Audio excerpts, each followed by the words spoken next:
एक कुत्ता जो कि 1 मिनट में 27 से 28 सांसें लेता है, वो 10 से 12 साल तक जीता है। वहीं पर एक इंसान 1 मिनट में 14 से 15 सांसें लेता है और वो 80 से 100 साल तक जीता है। लेकिन एक कछुआ जो कि 1 मिनट में सिर्फ 5 से 6 बार सांसें लेता है, वो 500 से 600 सालों तक जीता है। इससे स्पष्ट है कि जिस जीव की सांसों की संख्या जितनी कम होती है, वो उतनी लंबी आयु तक जी सकता है। इस चीज को समझकर हमारे पूर्वजों ने सांसों की संख्या को कम और उसकी गहराई को ज्यादा करने के विज्ञान पर काम करना शुरू कर दिया था, क्योंकि वो समझ गए थे कि इंसान को जीने के लिए साल या महीने नहीं, बल्कि एक निश्चित संख्या में सांसें मिलती है और सांसों की लेने की गति को कम करके उनको लंबा किया जा सकता है। लेकिन सांसों को धीमा और लंबा होने की ये गति प्राकृतिक रूप से होनी चाहिए।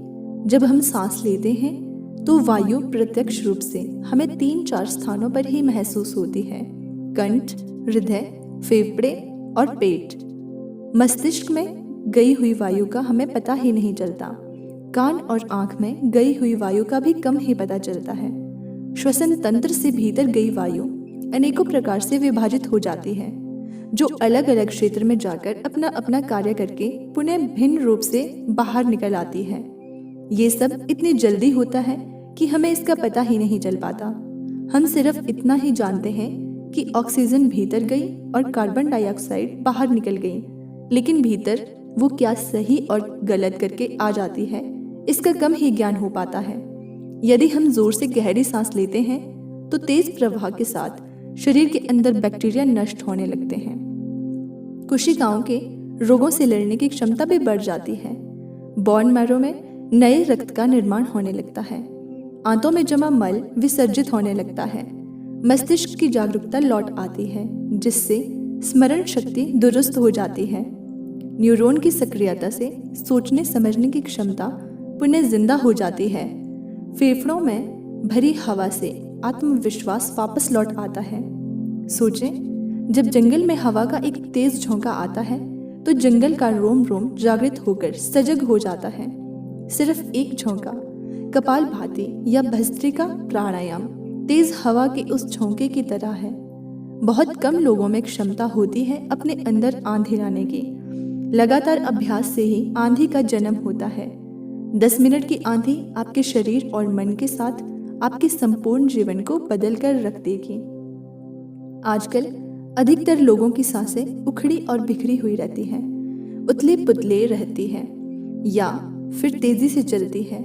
लोगों को ये पता नहीं चलता कि उनकी सांसें किस प्रकार चल रही हैं। जब क्रोध का भाव उठता है तो सांस बदल जाती है। हमारे प्रत्येक भाव और विचार के साथ हमारी सांसें भी बदलती रहती हैं। इसके साथ हमारे खान पान और रहन सहन से भी बदलती रहती है। असल में हमारी सांसों का हमारे मन की स्थिति और हमारी शारीरिक अवस्था से सीधा संबंध होता है। पूरा योग विज्ञान ही सांसों को सही तरीके से लेने पर टिका हुआ है। तो अगर हम सिर्फ अपनी सांसों को सही तरीके से लेना सीख जाते हैं तो हमारा जीवन जादू की तरह बदल जाएगा।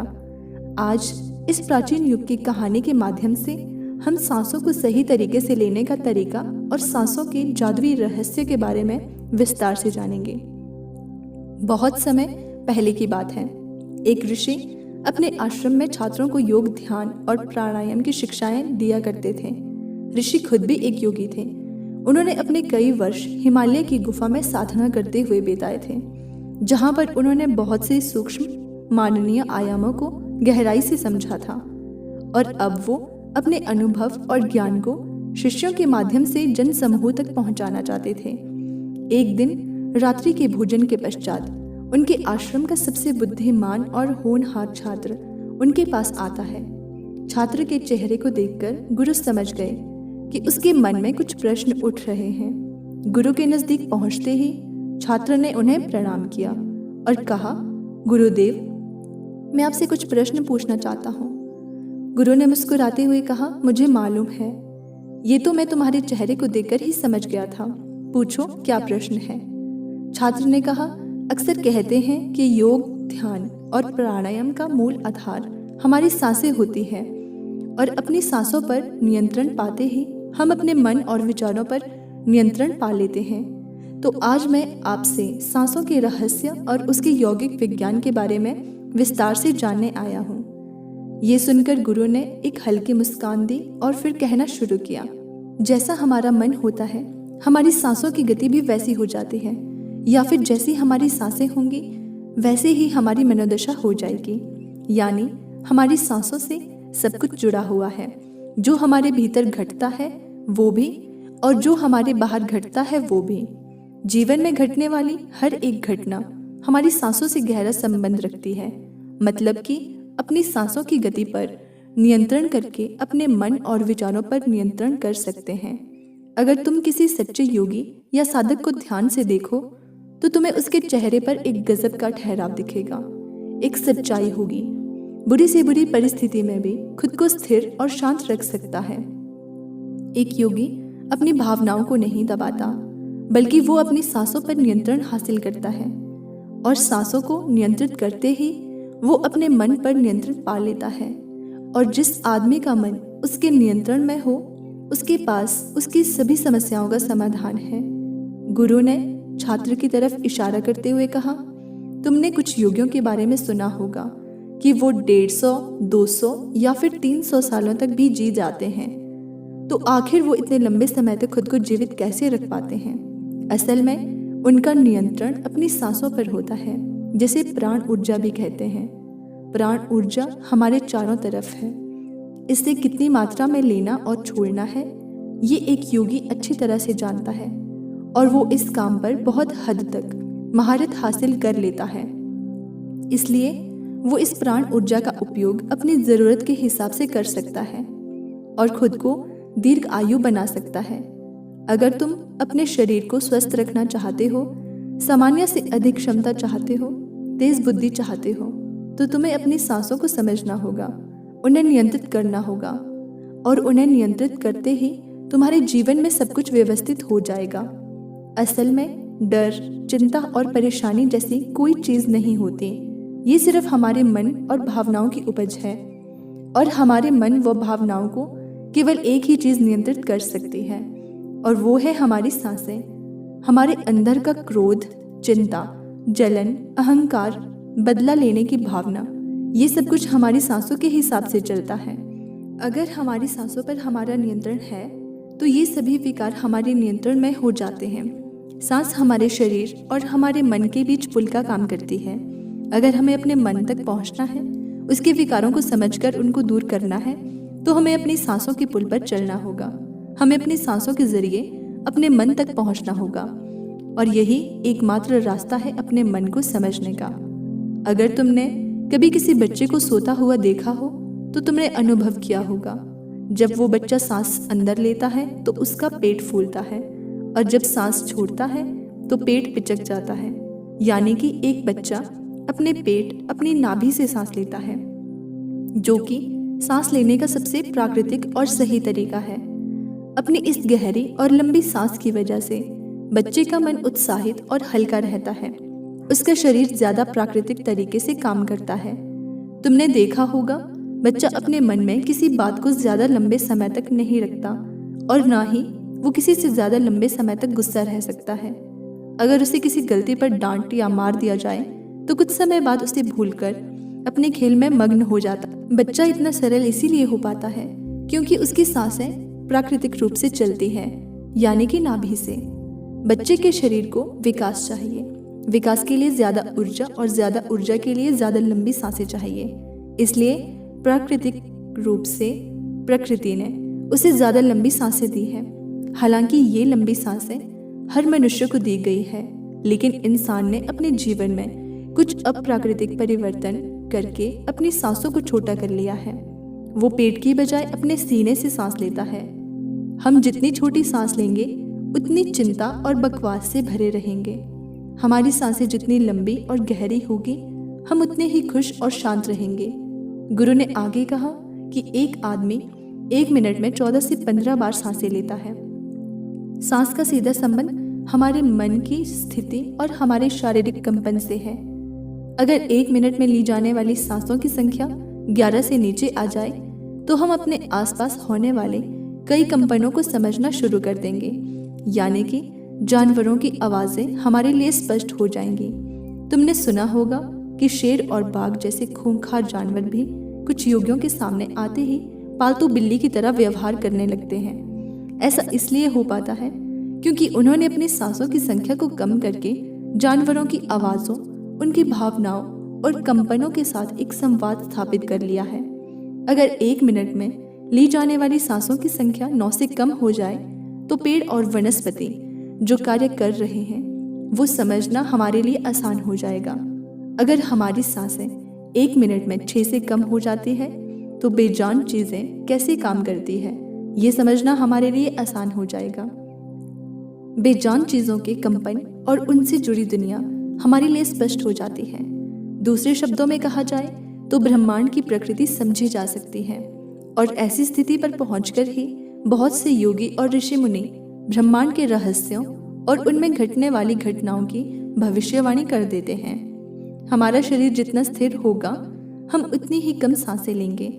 अगर हम अपने पूरे शरीर को स्थिरता के एक निश्चित स्तर पर ले जाएं और बहुत तेज सांस ना लें तो हमारा बोध बढ़ता चला जाता है। योग विज्ञान के अनुसार एक साधक अपनी सांसों पर नियंत्रण करके ऐसी बहुत सी चीजें कर सकता है जो साधारण इंसान के जीवन से परे हैं। योगिक परंपरा में तो ये भी कहा जाता है कि अपनी सांसों को घंटों तक रोककर एक आदमी एक नए मानवीय आयामों का अनुभव कर सकता है। ऐसी बहुत सी बीमारियां जो जानलेवा हो सकती हैं या जिनका कोई इलाज नहीं है, उन्हें केवल अपने मन और दिमाग पर नियंत्रण रखकर ठीक किया जा सकता है। अपनी सांसों पर नियंत्रण करके व्यक्ति एक ऐसी मानसिक स्थिति पर पहुंच सकता है जहां जीवन में आने वाले उतार चढ़ाव उसे परेशान नहीं कर सकेंगे। कुछ लोगों को ये सब बातें कहानी लग सकती है क्योंकि आमतौर पर लोग ऐसा नहीं करते हैं और कोई भी चीज़ पर उन्हें यकीन नहीं होता, उसे अंधविश्वास कहकर निकाल देते हैं। लेकिन पुरानी योगिक परंपराओं का पालन करने वाले लोग ऐसी बातों का दावा करते हैं। गुरु ने आगे कहा, जब सांस विचलित होती है तो मन स्थिर हो जाता है, लेकिन जब सांसें शांत होती है तो मन भी अस्थिर हो जाता है। लेकिन जब सांसें शांत हो जाती है तो मन भी स्थिर हो जाता है और योगी दीर्घ आयु हो जाता है। इसलिए हमें अपने स्वास्थ्य पर नियंत्रण करना सीखना चाहिए। गुरु ने शिष्य की आंखों में देखते हुए कहा, तुम्हें क्या लगता है, क्या तुम जितनी लंबी सांस अंदर लेते हो उतनी ही लंबी सांस बाहर भी निकालते हो? नहीं। सामान्य स्थिति में हम जो सांस अंदर लेते हैं उसकी लंबाई 10 अंगुल होती है और सांस बाहर निकालते समय इसकी लंबाई 12 अंगुल हो जाती है। यहाँ 1 अंगुल का मतलब 1 उंगली मोटाई से है। हमारी रोजमर्रा की जिंदगी में कुछ काम ऐसे होते हैं जिन्हें करते समय जितनी लंबी सांस अंदर जाती है उससे कई गुना ज्यादा लंबी सांस बाहर निकल आती है। भोजन करते समय बाहर निकलने वाली सांस की लंबाई 16 से 17 अंगुल होती है। तेज चलते समय इनकी लंबाई 22 से 24 अंगुल हो जाती है। दौड़ते समय निकलने वाली सांसों की लंबाई 45 से 50 अंगुल तक पहुंच जाती है। सोते समय नींद में बाहर निकलने वाली सांसों की लंबाई 60 से 70 अंगुल तक पहुंच जाती है। इसलिए हमारे शास्त्रों में काम और क्रोध को नियंत्रित करने की बात कही गई है, क्योंकि यह हमारी प्राण शक्ति को क्षीण कर देती है। श्वास को इंसान की प्राण शक्ति भी कहा जाता है। जब एक 200 वर्षीय व्यक्ति से उसकी लंबी उम्र का राज पूछा गया तो उसने 2 ही चीजें बताई। पहला, नाभि तक भरकर पूरी सांस लें और दूसरा, रीढ़ की हड्डी को हमेशा सीधा रखें। साधारण सी लगने वाली ये दोनों बातें योग और प्राणायाम की दृष्टि से बहुत महत्वपूर्ण है। असल में शरीर के अंदर जाने वाली सांस की लंबाई कम और बाहर निकलने वाली सांस की लंबाई ज्यादा होती है। यदि किसी तरीके से बाहर निकलने वाली प्राण वायु की लंबाई को कम कर दिया जाए तो लंबी उम्र को प्राप्त किया जा सकता है। स्वर शास्त्र के अनुसार यदि बाहर निकलने वाली प्राण वायु की लंबाई 1 अंगुल कम हो जाए तो व्यक्ति निष्काम हो जाता है, यानी उसके अंदर काम वासना खत्म होने लगती है। 2 अंगुल कम होने से आनंद की प्राप्ति होती है। 3 अंगुल कम होने से लेखन शक्ति बढ़ती है और 4 अंगुल कम होने से वाक सिद्धि प्राप्त हो जाती है। 5 अंगुल कम होने से आदमी को दूरदृष्टि प्राप्त होती है। 6 से 7 अंगुल से साधक के अंदर अति तीव्र गति से चलने की शक्ति आ जाती है। वो कुछ ही पलों में एक स्थान से दूसरे स्थान पर पहुंच सकता है। 8 अंगुल कम होने से साधक को 8 सिद्धियां प्राप्त हो जाती। पवन पुत्र हनुमान को 8 सिद्धि नवनिधि के दाता इसलिए कहा जाता है क्योंकि उन्होंने 8 सिद्धियों को प्राप्त कर रखा है। ये 8 सिद्धियां हर इंसान में होती है, बस जरूरत है तो इन्हें जागृत करने की। बाहर निकलने वाली सांसों की लंबाई 12 अंगुल कम होने पर योगी को इच्छा मृत्यु प्राप्त हो जाती है। फिर वो जब चाहे तब तक खुद को जीवित रख सकता है, लेकिन ये सोई हुई शक्तियाँ केवल तभी जागृत होंगी जब मन में इन्हें जागृत करने की अभिलाषा होगी, और मन का स्थूल रूप श्वास है, इसलिए सबसे पहले सांसों पर नियंत्रण करना होता है।